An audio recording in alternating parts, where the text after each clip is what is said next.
Yadı düştü, bir mendile gelen son. Yitiren dağdan iyilinden öldü. Perdentten yetişip atı olan son, ağrayı, doğruyduğundan öldü.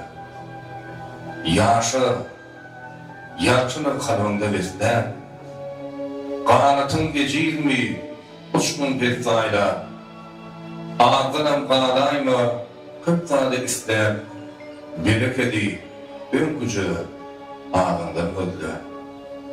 Ününe kadar yok, şahirin, bakşın, kımmatı veren son biriniye yaşayın, toyu çağırmasa doğrulaşır komşuyum, günahını ondan ne, öğünden öldü.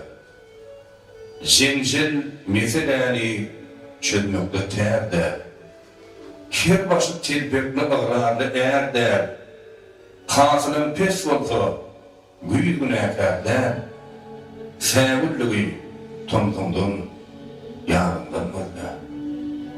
Sen yumak ol, iyinin sana ilk olsa, yakşı olurlar, her buradan da çek olsa, köpçülükte ağrıyın yok olsa, aydından, sağından, tebünden öldü. Nadan büyük tanrı'nı yukarıda, bir devledim, ya şaklı, ya sakar der. Aslan, devlet, tutur yarı akar der. Aklından, birinden, bilimden öldü. Söygüm ataş, yanamak mı koysana?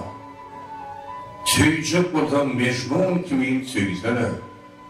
Kir duşun zinandan mehir küysene? Mehri, doğrum daki, uğrumdan öldü. Kim o zaman yoldaş eden imani, merekede görülmeyen bir imani, halal yaşa, halal çürük imani, saçıp da halal doğrumdan öldü.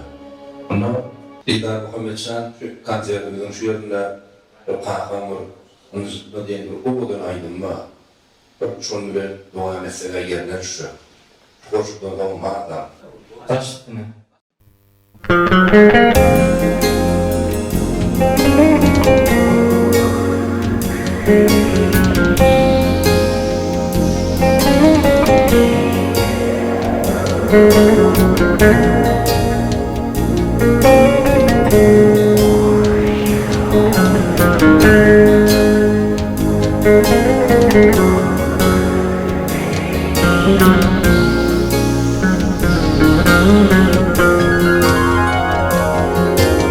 Deli gönlüm git nasihat bereyin, yazıp taşın sıvır yarın çıtma.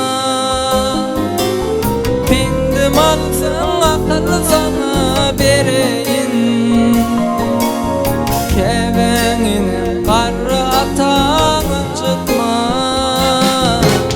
Keveninin karı atağın çıtma. Bolur yiğidin vefalı dostu, birisim ömrüm bolur.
incitma